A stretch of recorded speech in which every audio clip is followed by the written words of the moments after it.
Está aqui ao meu lado o senador da República, Mozarido Cavalcante, de Roraima. Ele que formou em medicina em 1969 aqui na UFPA e está de volta hoje, dia 19 de abril de 2010. E o senador, em 2008, no dia 18 de fevereiro de 2008, ele já havia me concedido aqui uma entrevista para o site e o blog Jornalismo Político para discutir um pouco sobre a divisão do Estado do Pará. Ele veio a convite do presidente da Assembleia Legislativa Amazônica, José Maria Martins, para falar para a maçonaria sobre a divisão do Pará. Bom, senador, em primeiro lugar, grato mais uma vez de nós estarmos aqui batendo esse papo bem amigável e explicar para o povo do Pará que o seu projeto não é pela divisão, é simplesmente pela a consulta popular através do plebiscito para mostrar se o povo quer ou não quer a divisão. Trouxe muita polêmica esse assunto, principalmente na região nordeste do estado, que é uma região muito carente, sobre essa divisão. Falando aí um pouco sobre os pontos da riqueza do estado, onde está, né? E quem será beneficiado. O senhor poderia dizer para a gente o que se passa nesse plebiscito, quem vai sair ganhando, quem não vai, como que saiu essa ideia de fazer esse plebiscito, já que é de sua autoria, a divisão do Mato Grosso, a divisão de Goiás. Agora o senhor pede novamente, do Amazonas, o senhor pede agora uma consulta novamente para redividir o Mato Grosso, redividir o estado de Goiás. O senhor poderia dizer para a gente como o senhor pretende conseguir mais essa vitória dentro da sua carreira política? Bom, veja bem, eu quero deixar bem claro que eu tenho pelo Pará uma estima muito grande.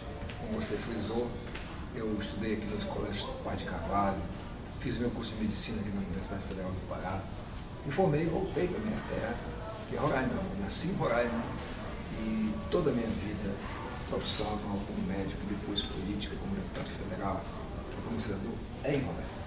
Agora, se eu sou um senador da República, um senador da Amazônia, eu não posso me preocupar só com o meu Estado. Se eu me preocupar só com o meu Estado, eu não vou ajudar o meu Estado. Porque o meu Estado está dentro de uma região que tem graves problemas e graves desenvolvimento. Então, primeiro, é preciso, como você colocou bem claro, dizer que o projeto que eu apresentei autoriza a realização de um plebiscito para que a população, isto é, o povo, diga se quer ou não quer a criação de novos estados pela redivisão do Pará. Vamos dizer, o Pará já foi dividido duas vezes. Quando era a grande província de Maranhão do Pará, que envolvia, portanto, Maranhão, Paraná, Amazonas, passou depois por uma divisão, passou a ser o Pará. Depois, o Pará abrangia Amazonas e Pará e Amazonas. Depois houve uma divisão de novo, uma redivisão nesse caso, ficou o estado do Amazonas e o estado do Pará. Então, na verdade, o que nós estamos propondo é fazer uma proposta de plebiscito para que a população diga, no caso do meu projeto aqui no Pará, é o projeto da convocação do plebiscito para dizer se o povo quer ou não a criação do estado do Tapajós, no oeste do Pará. E eu fui relator do projeto, apresentado pelo senador Leomar Quintanilha, que é do Tocantins, portanto, também de um estado fruto de uma redivisão territorial, que foi a redivisão de Goiás, que criou o Tocantins no norte. Eu fui o relator e dei o parecer favorável, porque como é que se pode ser contra a realização do plebiscito? Uma coisa é ser contra a redivisão, uma coisa é ser contra a criação do novo estado. Agora, ser contra que o povo diga se quer ou não quer, é uma espécie de ditadura. Seria um cerceamento coletivo. Exatamente, quer dizer, a Câmara dos Deputados está hoje, desde 92, com o projeto do deputado Giovanni Queiroz apresentado, e nunca apreciou. Os meus projetos são de 1999, foram aprovados no Senado em 2000, portanto, estou na Câmara desde 2000, portanto, há 10 anos, e a Câmara não aprova. Mas o que a Câmara aprovando vai acontecer? Vai se marcar um plebiscito e aí o povo vai ter que votar. Quer ou não quer? Se o povo disser que não quer, acabou, morreu a história. Então, quem criará ou não criará o Estado, os estados que estão propostos, será o povo do Pará. Todo o povo do Pará. E quero deixar bem claro também, não sei se você já ia perguntar isso, mas já vou adiantar. Foi aprovado há poucos dias atrás a urgência para apreciação dos projetos. Somente a urgência? A urgência. É possível esclarecer. A urgência significa o seguinte: esses projetos agora têm prioridade para serem votados. Não está garantido que eles vão ser votados e aprovados. Eles podem ser votados e rejeitados. Se a Câmara rejeitar, eu acho um absurdo, repito, porque ali não está se discutindo ainda, a criação está se discutindo, um plebiscito, quer dizer, uma eleição popular, como foi o plebiscito do desarmamento, o povo dizer se quer ou não quer.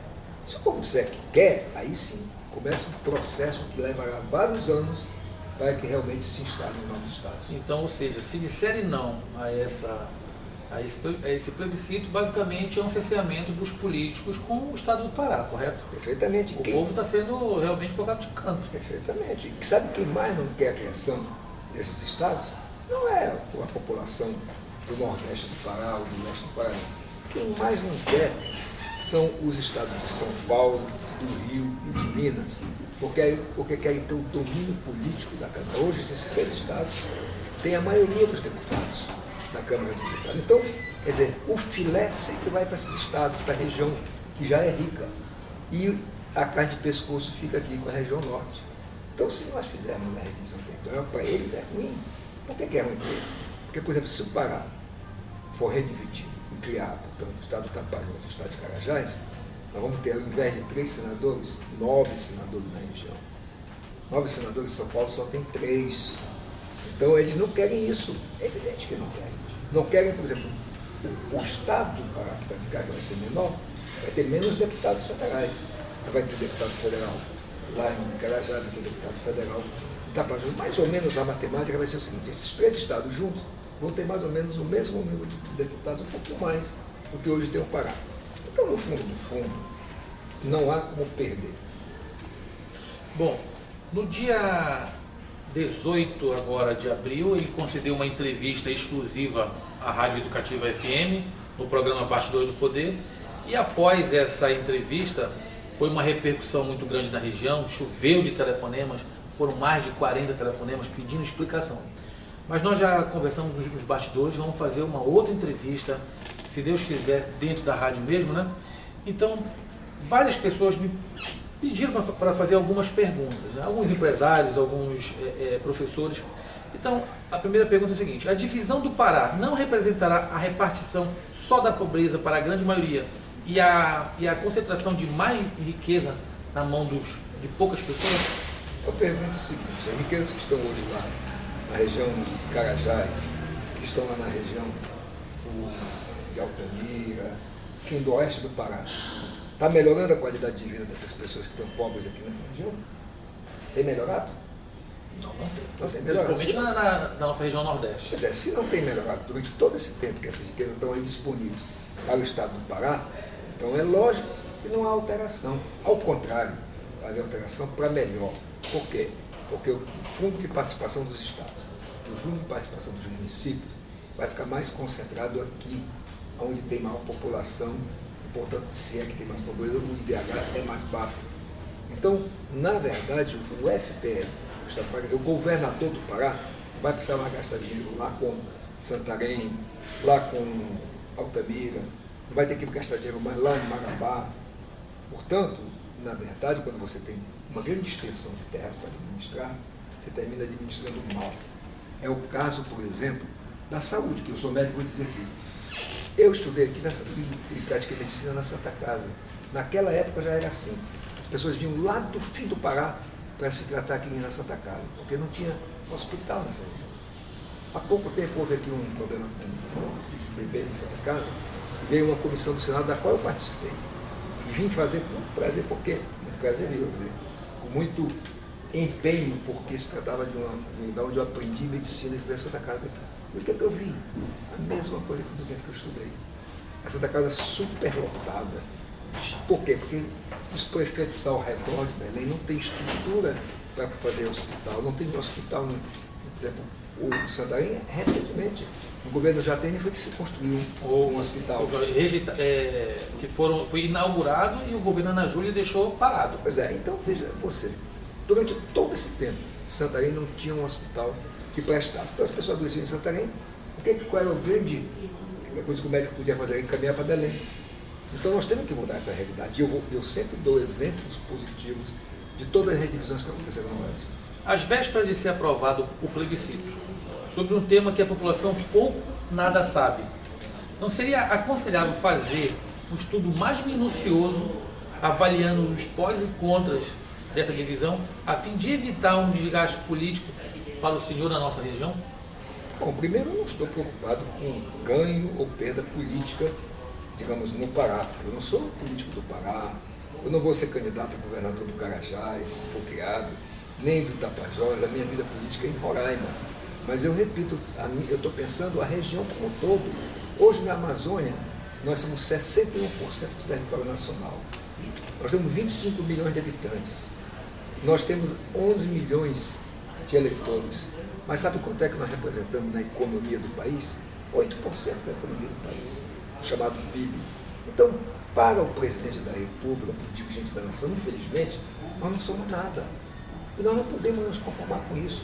Então nós temos que inverter esse processo e mostrar, olha, o Amazonas sozinho é maior do que os 7 estados do Sul e Sudeste juntos. E o Pará é a mesma área dos 7 estados do Sul e Sudeste juntos. E quem é mais rico? É o Amazonas, o Pará ou os 7 estados do Sul e Sudeste? Os 7 estados. Evidente. Senador, considerando que com essa divisão passaríamos de pobres para miseráveis, excluídos para esquecidos, o senhor não acha que, principalmente para nós aqui da região Nordeste, votar a favor dessa divisão não seria um tiro no pé? Eu entendo que quando houver a aprovação do plebiscito, vai haver uma campanha, que vai ser de televisão, de rádio, e aí as pessoas que são a favor têm que mostrar as vantagens. As pessoas que são contra têm que mostrar as desvantagens. E eu acho que aqui, quando eu estou apenas expondo as minhas ideias, eu estou impondo as minhas ideias. O que eu acho que é importante que a campanha seja feita nesse sentido. Não se transformar numa luta de grupos políticos A e B contra o grupo político B e C. A questão é o seguinte, esses dados têm que estar disponíveis, já estão, pode ser levado à população, para que a população tome conhecimento. Realmente, a população pobre vai empobrecer mais? E eu pergunto, ela enriqueceu durante todo esse tempo separado desse tamanho? É uma incógnita. O senhor poderia me dizer quais seriam os benefícios, os prós e os contras para essa divisão? Posso dar, inclusive, com exemplos práticos. Por exemplo, o Tocantins, o Mato Grosso do Sul, que eram a parte pobre dos estados do Mato Grosso e de Goiás, hoje são estados muito bons. E os estados que remanesceram, quer dizer, portanto, o antigo do estado do Mato Grosso e o antigo estado de Goiás, melhoraram, porque digamos assim, a administração se tornou mais próxima do cidadão, os recursos passaram a ser gastos numa região menor. Então é lógico que só tem vantagem, porque a população hoje do Nordeste do Pará, como a população do Oeste do Pará, não tem uma assistência adequada do governo do Pará. Por quê? Porque o estado é muito grande para se administrar. E quem paga o pato, sabe quem é? É o cidadão que mora mais longe, mas mesmo que mora em Belém, porque falta dinheiro para dar condições de saúde, de educação, de segurança para as pessoas. Senador, isso aqui é um pouquinho, vai direto para a classe dos políticos aqui da nossa região, que do estado do Pará. Em algum momento desse processo não correria o risco dessa divisão deixar de ser movida pelos interesses do povo e passar a ser de interesse político? Não é mais interesse político de criar mais cargos públicos, criar mais interesses de fulano de tal quer ser governador, fulano de tal quer ser deputado daquela região, porque não conseguiu se eleger no estado do Pará só com essa divisão, que ele poderia ter uma chance? Eu não entendo assim, porque veja bem, primeiro, quem vai dizer sim ou não são só os políticos. Os políticos vão votar também, mas quem vai votar é o povo que vai ser decisivo nessa votação. E outra coisa, se vamos ter mais governadores e tal, é ruim ou é bom? A população tem que analisar. Agora, o importante é saber se você, que sofre com falta de saúde, educação, de segurança, está bem durante todo esse tempo que o Pará está assim? Vamos fazer uma pausa aqui nesse bloco, já já vamos fazer esse segundo bloco com outros questionamentos de várias pessoas da região nordeste do estado do Pará.